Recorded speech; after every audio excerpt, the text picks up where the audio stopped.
What is going on, everybody, and welcome back to the Festus Fantasy Football Forum, hosted by the Fantasy Jacks podcast. I am having a great time in fantasy this year. I hope everyone else is, because I surely am. Today we got a great Week 5 video planned for you guys. Matchup reviews, matchup previews. The primetime game of the week is amazing. And also the returning segments from other members in the league. Got some pretty cool videos to share with you guys from everybody. And we're not going to waste any time. We're going to record this in two different segments. Or two different sessions, I should say. It's because I'm recording this Monday night to maybe help out again with how my editing process goes. And then we're going to be recording the second half of this episode later on this week. So hopefully that works out well and hopefully you guys enjoy it. But without further ado, let's get right into the video. Matchup reviews for Week 4, guys.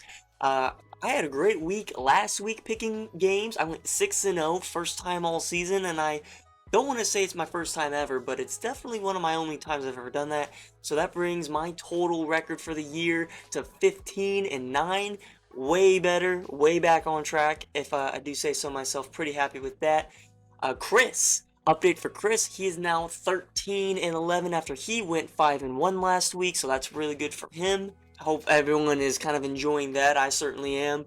So let's stop wasting time. Let's get into all of the reviews for Week 4, and I'm just going to kind of touch on a couple things. Let's start off here with the Evil Empire taking down Guardians of Your Mom's House 128.9 to 103.84.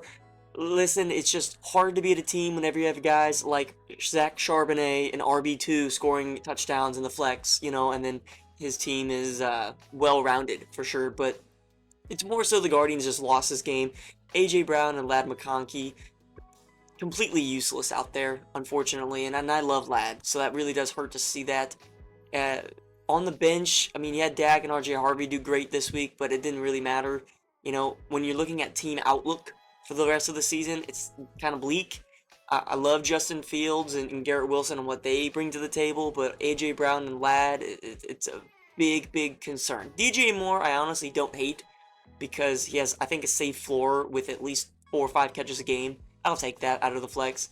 For Chris, though, again, great win. Maybe a move can be made here, maybe not. I don't know if you would need to, because you have Rashee Rice coming back, and this team is healthy. So I think this team is just playing a reactionary game right now in their season, just waiting for if or an injury happens to make a move. So great win for Chris. He's going to go to 4-0. Doesn't say it now, but 4-0 for him and 1-3 for the Guardians.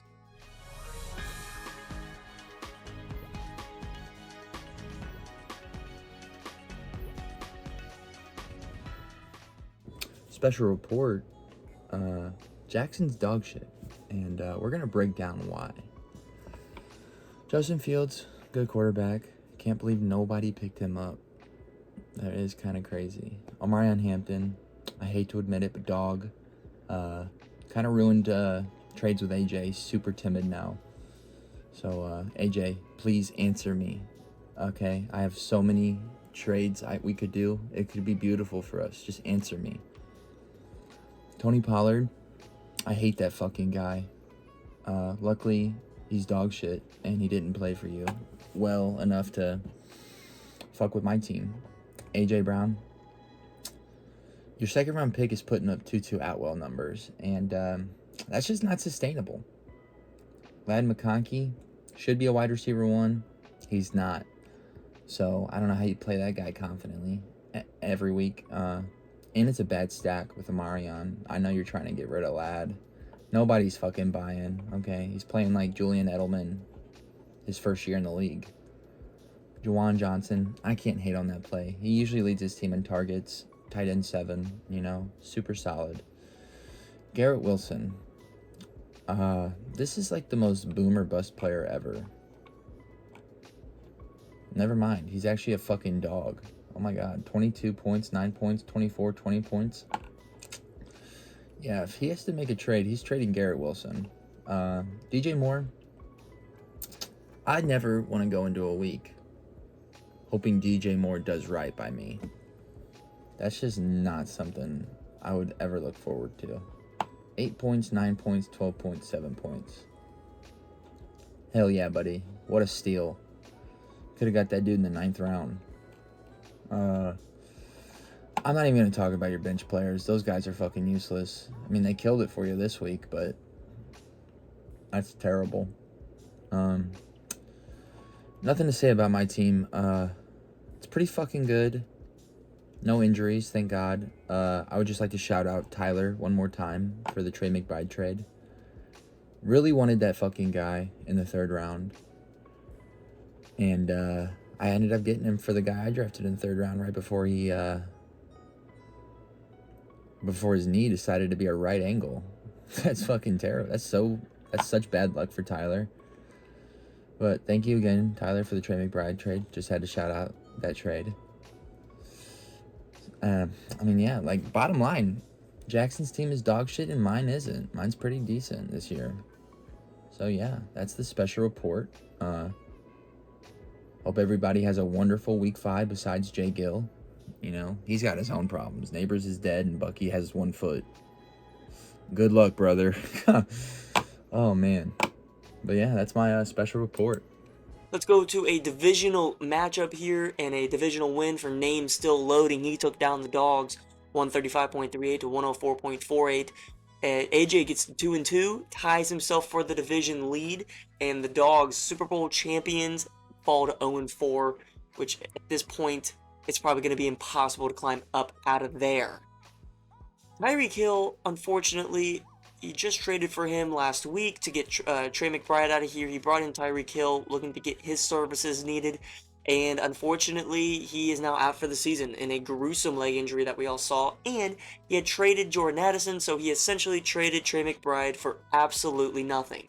And that makes this worse to say and a lot worse to see, considering where this team already was.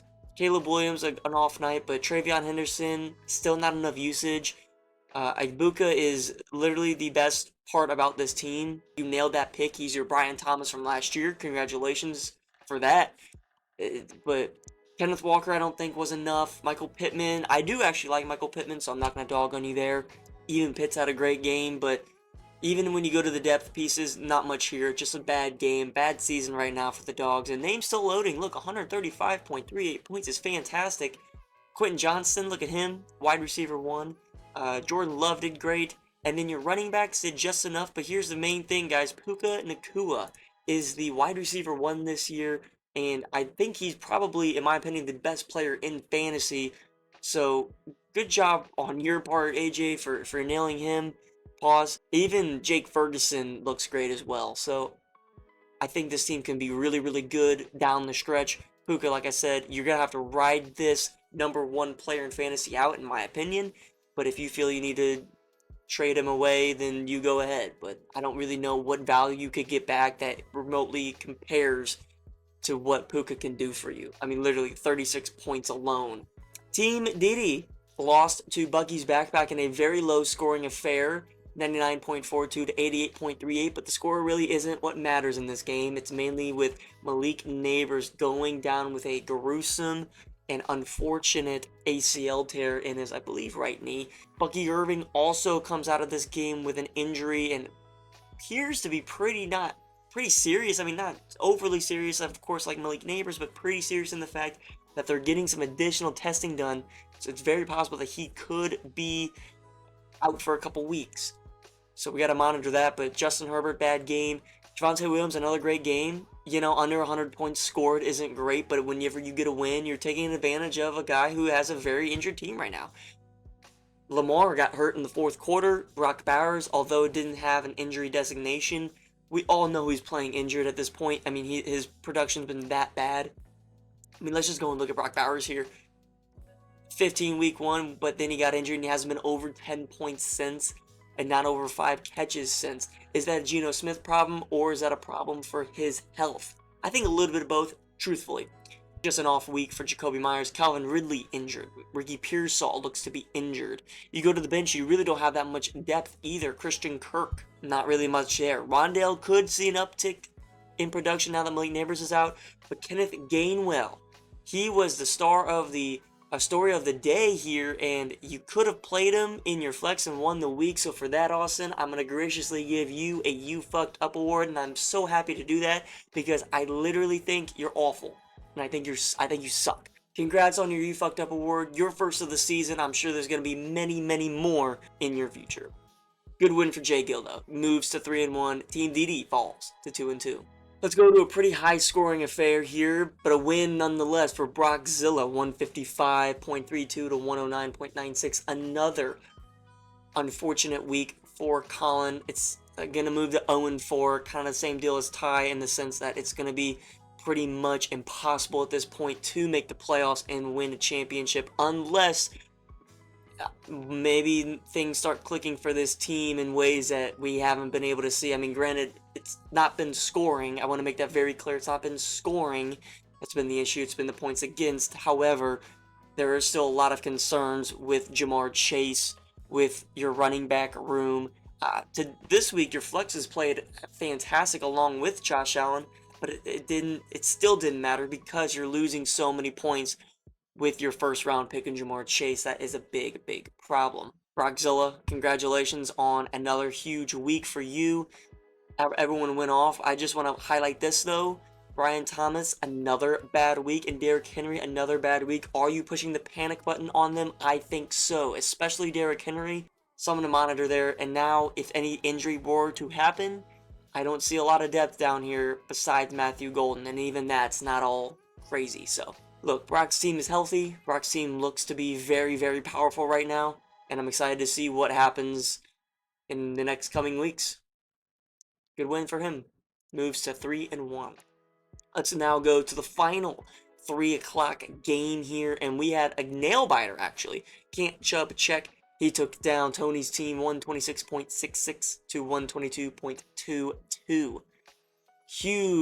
Huge game here for both managers, as now both sit at 3-1. And Devon Achane, super close to getting it done for Tony on Monday night. Did not happen. However, there is a "You Fucked Up" award in here, and that comes at the expense of Tony. He could have played Woody Marks over Stephon Diggs in this flex position because, funny enough, Woody Marks was actually projected more than Stephon Diggs. Now, you're not mad with 16 points at all, but nonetheless, you get a "You Fucked Up" award as it fits within the parameters. So, congratulations to you, Tony. Thank you for your service. Can't Chubb check. A quiet day from Jonathan Taylor and your wide receivers. What's new? Devontae Smith is useless, just like A.J. Brown. Keenan Allen, weirdly enough, had a quiet game. I expected more out of him. But when you go to the bench, though, you had Romeo Doubs, you had Chris Godwin, you have guys that you could play. So I think there's going to be a lot of decision-making for Can't Chubb check moving forward when it comes to this wide receiver room. Now, Jordan Addison looked fantastic. I bet Ty is punching the air right now, even with Carson Wentz, so you got to be feeling pretty good about that, Mez. Absolutely highway robbery. Bijan looked fantastic. Christian McCaffrey, fantastic as always. Even Mark Andrews looked pretty good this week. So, Can't Chubb check, I think, one of, if not the best team in the league, and he showed it this week, taking down a formidable opponent in Tony, who put up a good fight. Besides, I think 2 or 3 people, he would have won any other matchup. Good job for Mez. Like I said, both moving to 3-1. And here is the primetime game, guys. I thought when I made this and I slotted this, I didn't think it'd be that great of a game, but lo and behold, here comes Dom's Girth at the end on Monday night, making some drama happen. The Washington Redskins holds off Dom's Girth 136.78 to 124.1. Daniel Jones was the start this week. Probably the only low point for the Skins. Ashton Genty, welcome to the NFL, son. Love that for my dynasty team in a league. And for Judson, I know he's really excited about it too. If I were to point out anything that were to be of concern, it is Kamara and his lack of usage. Nico Collins, again, a bad game, not one that you want to see from your first or second round pick, whichever on that turn it was. And then Ted McMillan, another bad, another mid, another game, right? As for the Girth, David Montgomery pretty much costed you this week. Cleveland was a great defense, especially against the run. They've been shutting down players like Jacobs and Derrick Henry, for instance. So David Montgomery, who has that similar play style, this was kind of expected. However, the three guys that you traded for this week, Dom, Judkins, DK, Sutton, they all themselves outscore Derrick Henry and Brian Thomas. They combined for a little over 18 points. Each one of these guys scored. Now, the drama came on Monday night whenever Courtland Sutton had 19.1 points in the first half, and then he didn't get another catch in the game, which was really, really unfortunate to see for Dom. But however, you got to be super optimistic about this team moving forward, especially with a couple more moves that can be made. I know one's on the way. So really proud of Dom for making a great trade. I know we kind of crucified Brock for ripping you off. It doesn't look like that's the case. It looks like kind of you ripped him off, especially with how these rankings are going to shape out after this week is settled. It's going to be really, really one-sided when it all comes down to it. I mean, Quinshon Judkins is phenomenal. What a great pickup there. I can't believe Brock let him go. And then DK and Sutton, huge upside being their number ones on that team. And not even just number one receivers, number one options. So that's a big, big part of this too, is that you got three number one options to score for fantasy. And I'm going to say right now, I think Dom's girth is going to be getting pretty good here in the coming weeks. So with that out of the way, guys, that was matchup reviews for week 4. Like I said, I'm sorry that the records don't reflect anything yet. Like I said, recording this on Monday night. But we're going to get to now the trade review segment, recapping all the trades that have happened since last week's forum episode. I think there's only been 1 or 2. So let's hear from our trade analyst and trade expert, Dom. Yo, got your week 4 trade analysis. This week a little less climactic as last week. Still some action though. For the first trade, we have Jackson trading Kyren Williams, and in return, he gets. Should have prepped myself a little bit for this. In return, he got Pollard and Ladd, whatever the fuck his last name is. Overall, I think the trade's kind of bad. I don't think there's enough value in Pollard and Ladd to, make up the upside for Williams. But potentially, if you're going to start 2 players for one, that helps. And I think he's going to foresee him starting Ladd. Obviously, he started Ladd this week. He didn't do much, but I think he's going to continue to start Ladd. And then that leads us into the second trade. David Montgomery for Tony Pollard. Trade didn't really mean much. They're 2 mediocre running backs. They're going to probably score about the same amount of points throughout the season. The only difference is David Montgomery probably has more upside for bigger games, while Pollard probably has more upside for consistency. Maybe he doesn't. Maybe it's just a bad trade on my part, taking Pollard instead of having David Montgomery, but he scored 1 point last week, so you see when the going gets tough, they like the ball in Gibbs' hands. They like going to 3rd and longs with Gibbs, which they weren't doing the first 3 weeks. Jackson probably won this trade, but I can't afford any more 1-point running back games because I lose by 10 points. It's sad. So, sorry I'm a little bit lackluster. I haven't really put much thought into this trade analysis, but just here to give you my thoughts and takes. I'll be better next week if some more trades happen. But overall, not too much happened. It's not like a team's that, Jackson's 1-3, I'm 1-3, and I'm not even going to pretend like I know who Jackson made that trade with to see how that influences. And I could go look it up and be a good trade analysis and remake this video, actually knowing what I'm talking about and giving a good point, but I'm not going to do that because it's late on Wednesday night, and I keep forgetting to make this video because the trades were just so anticlimactic, or I guess not anticlimactic, but they just weren't climactic. So nothing really happened. No big news, but news nevertheless. Peace out. Alright guys, welcome to the matchup previews portion of this video and or podcast, I guess, if you're listening. And for those who are watching, obviously, like I mentioned, new clothes, new day, new me, and new outlook on the season. Updated win-losses. Right now, Guardians sitting at 1-3, and a lot of teams sitting pretty. Evil Empire, Can't Chub Check, Bucky's Backpack, and then, of course, Tony and Brock over here in the West. The East looks like a really weak division, but we'll get into that maybe a little bit later. Let's get into the matchup previews for Week 5. We got some pretty good games lined up here. First week of bye weeks, so we're going to see how their depth is affected and how well managers can attack the waiver wire and or adjust accordingly. Let's start off here with Bucky's Backpack taking on the Evil Empire. Early projections are pretty close, 104.4 to 103.5, and here's a game that is really affecting Chris for his bye weeks. Look at Drake London gone on by and Rome Odunze gone on by, two of his best players. However, it looks like Bucky's Backpack is going to be without Bucky Irving and, of course, not showing Malik Neighbors. So if that is the case for Bucky, then Rashad White, who Chris had, is going to slide into that flex spot beautifully, and he's not really going to miss any type of step. Zay Flowers, kind of a tough matchup against Houston, and J.K. Dobbins against Philadelphia. That's also a really tough matchup. I don't really like it, so I'm going to go with Chris to win this week. Let's go to Team DD, an interdivisional game taking on the Dogs. Early indication 93.7 to 74.7. Ty needs some tight end help here this week. And as for Team DD, he is just super injured, unfortunately.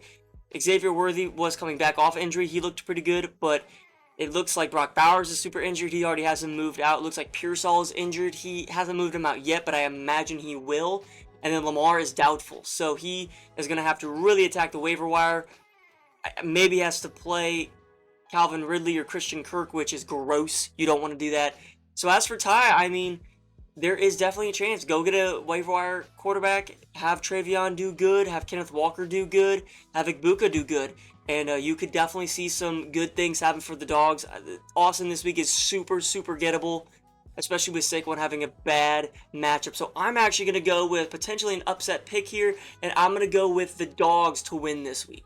Let's go to 12-man blitz, taking on Brockzilla is a piece of shit, aka Tony. Thank you for your service, son.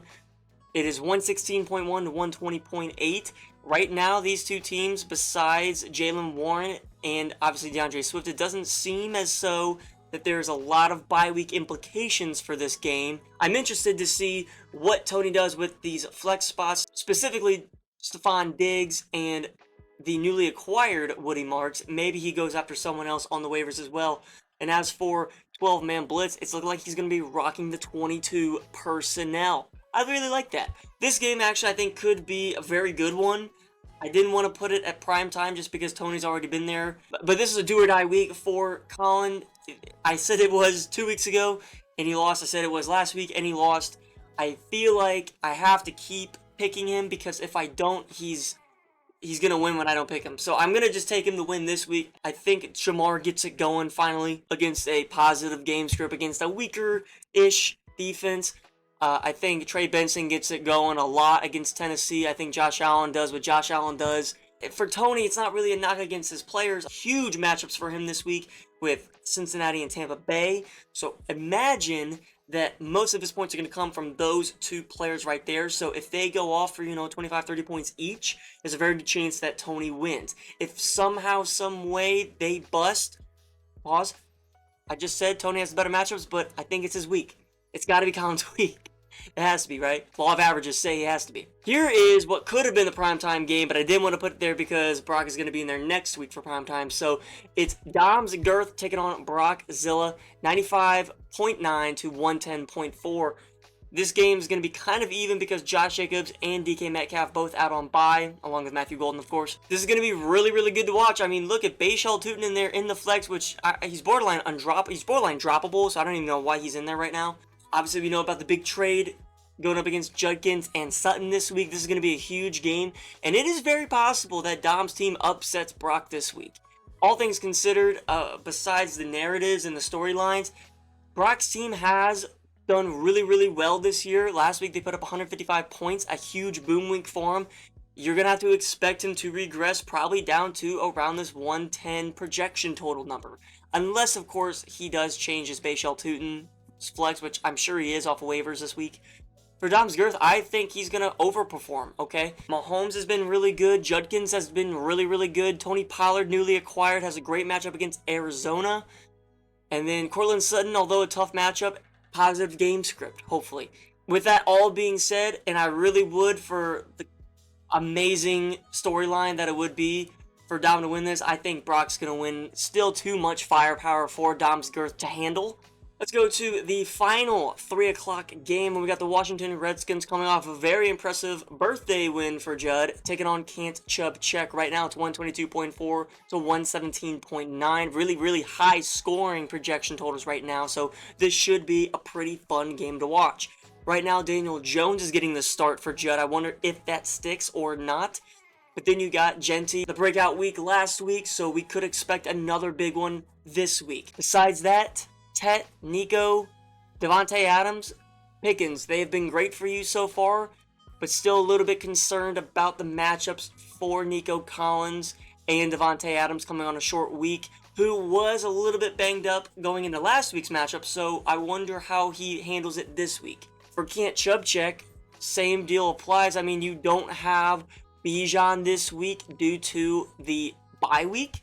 However, you can't even really tell because you have Chris Godwin and Jordan Addison in those flex spots, and that's just a beautiful, beautiful spot for you there. I really want to pick Judson to win this game just so I can see Can't Chub Check bleed.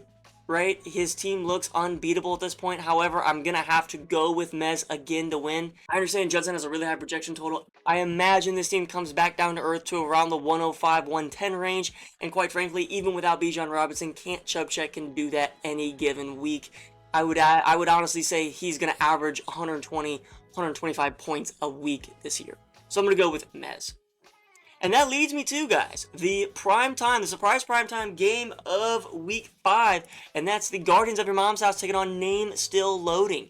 115 point projection total for the Guardians and 103.7 right now for AJ. However, it's only because there's no quarterback, so Jaden Daniels is going to slide in there. So I would imagine it's going to be around 121-ish for AJ. Looking at this game, I think it's going to be a really important game for both managers, given that the division is pretty much wide open for anyone to take. I mean, technically, Tyler's still in the race to win this division now with Austin's team kind of crumbling. I would say AJ is looking like the best team in this division with Puka Nacua and Quentin Johnson coming on really, really well as of late. Now, the running back room with Chase Brown is not good, and Jordan Mason has a really tough matchup against Cleveland. But Puka, Waddle, Johnston, interestingly enough, Trey Tucker could be well, could be terrible. Jake Ferguson, plug him and forget him. He's been so good this year. I think he's top 3 in targets for any position, which is insane. I am really interested to see if he goes with someone else in this last flex spot over Trey Tucker, or if he attacks the waiver wire. I mean, he has options with Keon Coleman, Pacheco, and Judy, but I know they've hurt him so much in the past. I wonder if he tries to chase that 40-plus point game from Trey Tucker 2 weeks later. Who knows? As for the Guardians, not super happy, obviously, with the performance last week, especially out of A.J. Brown and Ladd McConkey. But new man in town, David Montgomery, shipped off Tony Pollard. It was a good 1-week rental, I guess. It didn't matter. But I think that's because he wanted to roll with Alec Iomanner on the Titans. That's kind of nasty, I get it. Bye weeks are kind of affecting him with DJ Moore, and obviously CeeDee Lamb is out. Kind of have to hope for the best here. I mean, Garrett Wilson and Justin Fields, I think that's going to be a fantastic game against Dallas. And then you have Omarion Hampton against Washington, who I think is a pretty decent matchup considering the game script potential. And also, A.J. Brown, he's got to wake up eventually. Why not this week, right? Same with Ladd McConkey. A.J. Brown, I'm pretty high on this week because he was complaining on social media like a diva. And historically speaking, when he does that, he gets the ball pretty much force-fed to him. And I think the Eagles are such a good team that if they need to take a week off from running the ball 38,000 times just to keep their star wide receiver happy, they're going to do that. Now, I'm saying all this, and it could be fucking nothing. And A.J. Brown could put up 5 points again and make me want to jump off a building. when I look at these matchups, obviously AJ has the huge point projection advantage, and it's really inflated right now because of Quentin Johnston, which, fair enough, he's been outstanding.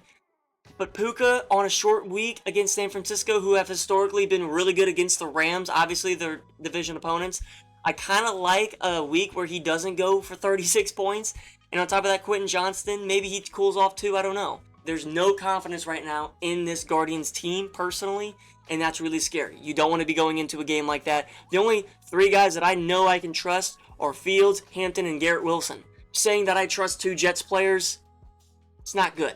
But here's the thing, and this is going to be probably my craziest pick of the year. I don't think anyone else is going to ever agree with this, but I'm actually going to go with a huge upset pick here and pick the Guardians of your mom's house to win over Name Still Loading. And this is nothing against AJ's team. I think it's very, very good. I think it has great potential this week. However, I'm going to go with the fact that they have a lot of down matchups, a lot of bad matchups, and also they did produce really well last week. I'm expecting some regression, and I'm also expecting the Guardians to outperform what they did last week. Now, granted, that's no guarantee because this team clearly knows how to bust. Gotta hope for the best. So let's go through the picks one more time, guys. Starting with the 12 o'clock games, I got the Evil Empire taking down Bucky's Backpack. I got the Dogs taking down Team Didi. I got 12-Man Blitz taking down Tony. I got Brockzilla taking down Dom's Girth. And then I got Can't Chubb Check taking down the Redskins. And then for the primetime game, I have Guardians of Your Mom's House taking down Name Still Loading. So that's 1, 2, 3. 3 upsets out of the 6 this week. I think it's going to be a fun one, guys. And without further ado, let's get into Ty's Lock of the Week. Missed it last week with Colin +4. But let's see what he's got cooking for week 5. What up, boys? Back for another week. Ty's Locks. Ty's Locks are not locking. No, they're not. No, they are not. Brock beat the shit out of Colin. That's never fun. Don't worry, bud. I'm right there with you. I'm right there with you, bud. You ain't got to worry about a thing. So, this week, sorry, Colin, again, I'm going to flip the script. I'm taking Tony to cover 6-point spread against Colin. But this is the easy part of today's video. I want to apologize to my league mates for my draft. It was shit. It was real bad. And that's it. That's all I gotta say. Good luck to everybody.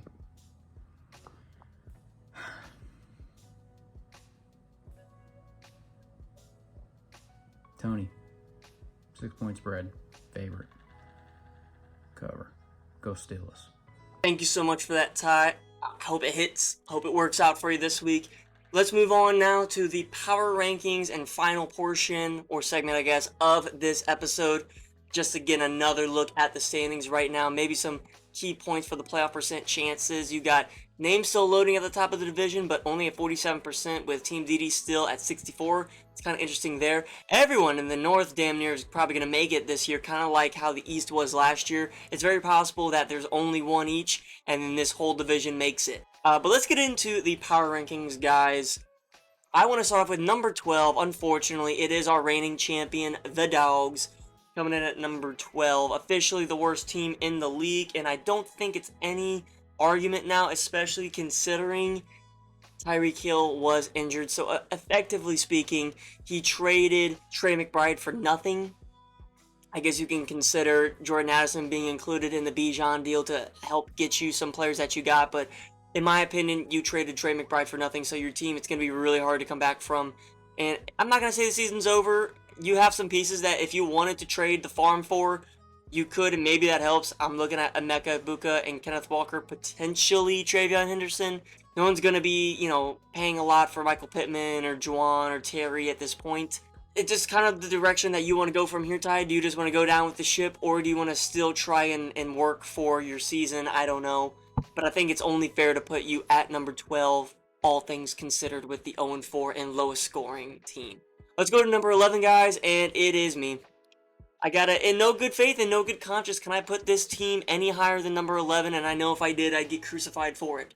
So I'm gonna be fair, I'm gonna be objective, and I'm gonna say that this is the second worst team in the league right now. However, there's a lot of upside here still. I'm still trying to, have some optimism, right? A lot of depth. I'm healthy right now, all things considered, besides CeeDee Lamb, thankfully. Not a season-ending injury. Justin Fields has been looking great with Garrett Wilson, Omarion Hampton. What a great trade, trading Jalen Waddle. I just need A.J. Brown and Ladd McConkey to do something, man. Whether it be just produce on a weekly basis or produce good enough for me to trade for them in the future, along with DJ Moore too. Let's throw him in there. That's just all I'm looking for. I mean, there should, in no realm of possibilities, should Alec Eilmanor be outproducing both A.J. Brown and Ladd McConkey. There's no reason for, and DJ Moore too, shit. There's no reason for that to ever be happening, and it is, and that's the reality that I live in. I will say, on top of this, the running back room is extremely thin, so if Omarion or David gets hurt without RJ Harvey taking over in Denver, it's going to look really, really bleak for the Guardians. But I got them at number 11, and I think that's fair. At number 10, probably controversial for this manager. He probably won't agree, and I understand. But considering you're 0-4, Colin, I have to put you at, look at all these awesome jerseys, by the way. I have to put you at 10 just because of the record. On top of the record, Ja'Marr Chase has been terrible and doesn't look like it's going to get any better. Chris Olave, he's on a bad offense, right? Trey Benson and Kyren, I actually do like them. I just think their upside is capped with a couple different factors. Kyren's being Blake Corum and Trey Benson's being, he's just never had this opportunity yet, so it's going to take a while for him to get really, really going to 90% snap share, because he's going to be splitting it a lot with DeMarcado and Michael Carter. Josh Allen is just going to be riding away on this team, it looks like, unfortunately, but he's still the best player in fantasy outside of Puka and McCaffrey. So you have Josh Allen, you have Ja'Marr Chase. Where do you go from here? I guess you go down with the ship at this point. I mean, it's not scoring points that's been the problem. It's having people score against you. It's a lot of unluckiness that's happening, especially going back to week 1 when Dom beat you by that half a point. But most points allowed in the league, it's really unlucky, so we're just going to say that. At number 9, guys, I have Dom's girth. Speaking of Dom, I think trading away Brian Thomas and Derrick Henry, everyone went super psycho mode on Brock because we all thought it was a huge ripoff, and it still could end up being that later on in the season once Brian Thomas and Derrick Henry kind of get going. For a struggling team, this is the exact move that you needed to make, and it worked off. You took a gamble trading for Judkins because although he looked great, there was still some uncertainty there. And then DK Metcalf and Courtland Sutton, although it seemed like kind of mid-tier wide receiver twos, they are producing for you in a great way. And I mean, you scored 124 points last week, and that's off of 1 point from David Montgomery, who's not even on the team anymore, which I think was a good trade for you. But your team looks really, really solid. Now, this week, obviously, looks like shit because, I mean, Ja'Cory Krosky-Merritt is not a starter at this point, but you don't really trust Ramondre either. So it might be a little bit crazy to put this team at number 9, especially over Colin or the Guardians, but I think outlook-wise, I like it a lot considering how good Judkins is going to be on top of DK and Sutton this year. At number 8, guys, I have, and this is unfortunate, I really hate to say it, but it is Bucky's backpack. It's not because it's a bad team or anything, it's because injuries are decimating this roster. Tyrone Tracy went down, George Kittle is still out, obviously Malik Neighbors, and now it looks like Bucky Irving is going to be missing some time, potentially a couple weeks due to a sprained ankle. Whenever you factor in all of that, it's looking like A, he's going to have the most injured team award, but B, you don't really have the depth to fill in those places, and no one's really making trades this year, which I find very interesting. So it's really hard for teams to kind of climb out of holes. Bucky's backpack is in one right now. How does he climb out of it? I have no idea. I would maybe consider getting rid of Flowers, maybe consider getting rid of Bucky just because of that injury. I mean, look, you're 3-1. That is the silver lining to this. So you have a couple weeks to, if you need to, kind of just suck and wait for Bucky to come back and wait for Kittle to come back. But besides that, who is your wide receiver room now with no Malik Neighbors. It doesn't look great considering Kayshon Boutte and Josh Downs are in your starting lineup. Let's go to number 7, guys, and that's Team Didi.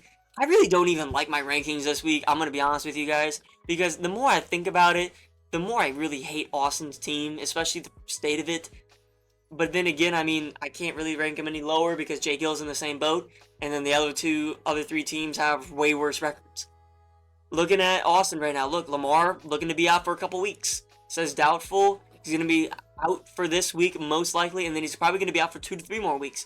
So when you lose Lamar Jackson like that, your team's going to suffer. Your team is built around him considering he went so early in the draft for you. And this is why I say, don't draft 2 onesies early in the draft. You can't go wide receiver and tight end because now look, your quarterback's injured. Brock Bowers is playing like shit because he's injured.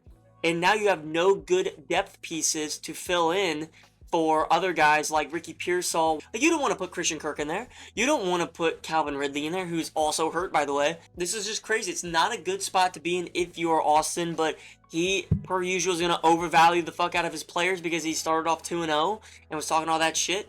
Coincidence that he's been quiet in the chat since? I think not. He knows that his team is on the down low, and I very much think it's possible that he loses and gives the Dogs his first win this year. Number 6, this might shock some people, but I got AJ at 2-2 here. Name's still loading. Absolutely love the spot that he's in right now. And he wanted to trade Puka Nacua, guys. He wanted to get rid of him because he thought it would be better for his team all around. And look at this. Number 1 player averaging 27, which I think would actually be the most points averaged in the last however many years. So this is insane right now what we're seeing from Puka Nacua. Quentin Johnston looking fantastic right now as well.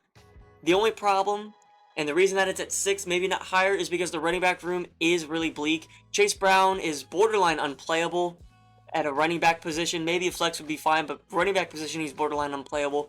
And then Jordan Mason looks to be losing his position, at least his workload, in 2 weeks because he's going to go on bye next week, and then Aaron Jones comes back. Besides that, there are some depth pieces with Keon Coleman and Pacheco and Judy.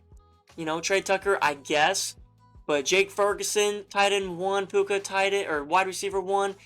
You still have Jaden Daniels here. I like this team a lot. I really do. I'm going to be interested to see what he does about these running backs in the next couple weeks. But if he can figure that out, or maybe just get lucky with their production and workload, this team's going to be really, really good. At number 5, guys, let's go to the Washington Redskins. Judson's team now 2-2 as well. In a tough division, of course. But he's rocking with 3 quarterbacks on the roster, which as we all know, works every single time you do that. So great on his part. Genty looks great now. Devontae and Pickens look great for the time being, of course. The problems are still Kamara, Nico, and Tet. Tet's not really a big concern because he was a later drafted guy, but Nico and Kamara, for what you paid for them in the draft and only averaging 12 and 13.5 points, it's very, very concerning. So I wonder what he does with those guys. I feel like you have to trade at least one of them at this point. I feel like Nico's going to be the easier one to trade, especially for what you can get back for him. So maybe he goes down that avenue. However, I see the upside here with Genty, with Pickens, with Devontae Adams, you know, Tucker Kraft, obviously. He just kind of need, speaking for Judson, you just kind of need Ted McMillan to get going with Bryce Young. It's not Ted's fault at all. It's Bryce Young's fault because Panthers are terrible. And then Nico Collins. I mean, Nico Collins has to be better for you. He's only had 1 week, I believe, over 15 points. So, yeah, 1 week over. It's not been pretty for your first round pick, or maybe second round pick, whichever on the turn it was. I think the Chicken has definitely been a little bit more seasoned than I originally thought. But is it a championship team? Let's go to number 4, guys. And that is Mr. Tony Marmani, our amazing soldier. And looks great. I mean, Amon-Ra St. Brown, JSN. Absolutely love it. On top of that, Devon Achane, a PPR monster. Currently the running it back 7, which is fantastic. The problems with this team are TJ Hawkinson, who's been terrible, and this other flex spot with Diggs currently, but it could be Jameson Williams, it could be Woody Marks, it could be whoever. I'm not super sold on that, But luckily, Amon-Ra and Jason are so freaking good that it's overshadowing it, it's overcoming it. Wide receiver 2, wide receiver 7, running back 7, and running back 10 there for Travis Etienne. I will say Jared Goff, another low point to this team. I know he had that huge week, but besides that, he's been pretty bad each other week. I mean, looking at his scores here, 10, 12, and 12, that's not good for quarterback or any position, and you can get better on the waiver wire. So maybe we see Jared Goff maybe hit the bench and sit for a few weeks. Hawkinson's really bad as well. I wouldn't be surprised if there is a deal made for some depth on this team. I guess if you want to rock Jonnu Smith, you can. You don't really get a lot of consistency here as you guys are looking at. I mean, he's been going down every single week. If you want to attack the waiver wire, you can do that as well. But other than that, I mean, you kind of have to just stick with Hawkinson, who's been pretty bad at this point. 4-2, 16 2 weeks ago, and then 8 last week. It's been pretty horrific. And I get it, quarterback play hasn't been good, but great tight ends find a way, and he has just not found a way. He looks washed, respectfully. Nonetheless, still 3-1. Team looks great behind Amon-Ra and Jason, and you know I love the wide receivers. Let's go to number 3, guys, and I got Brockzilla. Brockzilla looks great. However, Derrick Henry and Brian Thomas, although he traded for them, they are not looking great. Still, they had another bad week, and the 3 players that Brock traded for Henry and Thomas, they all outperformed them combined for these guys. So it's almost it's kind of scary right now if I'm Brock, because you bought in so much into these players, and if they don't turn out well, now you look at your flex spot with Bashal Tootin in there for your flex. That doesn't look great. So it would be awesome if you had some depth pieces there, right? Wouldn't it be? But now you don't have any. So now you're going to go pick up a waiver wire guy who you've never played before, but you'll probably say is second coming of Jerry Rice, knowing you. Running back 2, quarterback 4, tight end 4. Looks pretty great on top of having Justin Jefferson finally starting to get going. You have Marvin Harrison have a good week. Josh Jacobs, running back 8, obviously. He's been great. So it's pretty well-rounded team, honestly. There's just a lot of concern, I guess, with some of these players like Marv, BTJ, Derrick Henry. I'll even throw in Justin Jefferson. I really will. Because besides last week, he's not been the first-round talent that you drafted. Credit to Brock, though, for making a great draft, I guess. But, yeah, that trade does not look really good right now. It does not look good at all. At number 2, I'm going to go with the Evil Empire once again. Top to bottom, still a very, very well-rounded team with a rushing upside elite. Well, I say elite very loosely. He's not an elite quarterback, but for fantasy, he's an elite quarterback. Jahmyr Gibbs, an elite running back. Trey McBride, an elite tight end. And then you still have guys like Drake London, Rome Odunze, and Rashee Rice sitting on the bench waiting for his turn. I love this team. I really do. I think it has a lot of upside. We still haven't seen that big boom week from the Evil Empire yet, but I would imagine this team has the potential to get to 160 points, 170 points. I don't really see any areas of concern right now. I mean, the flexes don't look great. However, if Kenneth Walker or Bucky Irving go down, which they're already been banged up, huge handcuffs there. Christian Watson on the IR spot, who could be good, probably not, but it's someone. I love this team. The only concern I will say is if one of these 2 running backs go down, you're extremely thin, kind of like the Guardians. So pray that they don't. That's my only thing about it. Other than that, Evil Empire, fantastic team, and especially through 4 weeks, you're 4-0 and number 1 in the league, I do believe. So congratulations to you, man. Not really, fuck you. Let's go to number 1 for the second straight week. Again, people might hate me on saying it, but I don't know how. It's the best team I've ever laid my eyes on, damn near. Looking at Can't Chubb check. Baker Mayfield, quarterback 7. Christian McCaffrey, running back 1. Jonathan Taylor, running back 3. Bijan Robinson, running back 4. Now let's go to Keenan Allen, wide receiver 9. And then you just got Jordan Addison back and Chris Godwin back, who both put up, well, Jordan Addison did really well. Chris Godwin did, but it was all just targets.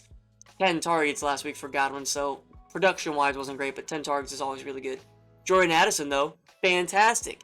And that was week 1 back, so you got Jordan Addison and Bijan in the trade. Those look like 2 starters right there for you, so technically you only really lost 1 in that deal with Ty, which is fantastic because Terry McLaurin is injured right now. The wide receiver room is a little weak. It's very concerning with Devontae Smith and Keenan Allen, but now that Jordan Addison looks as good as he does, and Chris Godwin with the 10 targets in 1 week, you got to have a lot of optimism that you can at least get enough production out of these wide receivers to get you to wins, right? You know Christian McCaffrey's going to do well with 24 points averaging, Jonathan Taylor 22 points averaging, and then Bijan Robinson averaging 22 as well, on top of Baker and his 20. So it looks really, really good right now for Kent Chubchek.